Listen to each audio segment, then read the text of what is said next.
Ration বন্টন দুর্নীতি মামলায় নদিয়ার কল্যাণী এ ব্লকের অন্তর্গত পাচেরপল্লী এলাকায় একটি বাড়িতে আজ সকালে হঠাৎই ইডি হানা দেয়। জানা যায়, রেশন বন্টন দুর্নীতি মামলায় কল্যাণী এ ব্লকের অন্তর্গত পাচেরপল্লীর এক ফুড ইন্সপেক্টর সালমা হেমব্রমের বাড়িতে হঠাৎই ইডি হানা দেয় এবং চলছে সকাল থেকেই তল্লাশি অভিযান।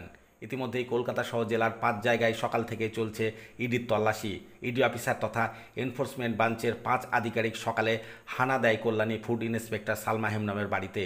সকাল থেকেই একের পর এক তল্লাশি, যেখানে দাঁড়িয়ে সালমা হেমব্রমের বাড়িটি ঘিরে রেখেছে কেন্দ্রীয় বাহিনী। ইতিমধ্যে এনফোর্সমেন্টের কেন্দ্রীয় তদন্তকারী সংস্থার 5 জনের একটি প্রতিনিধি দল সালমা হেমব্রমের বাড়ির ভেতরে তদন্ত চালাচ্ছে।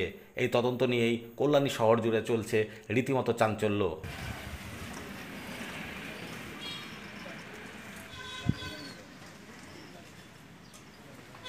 যদি এখনও আমাদের খবরের দর্পণ চ্যানেলটি সাবস্ক্রাইব না করে থাকেন, তাহলে এখনই সাবস্ক্রাইব করুন, সঙ্গে বেল বাটনটি ক্লিক করুন আর পেয়ে যান সব খবরের দ্রুত ভিডিও আপডেট।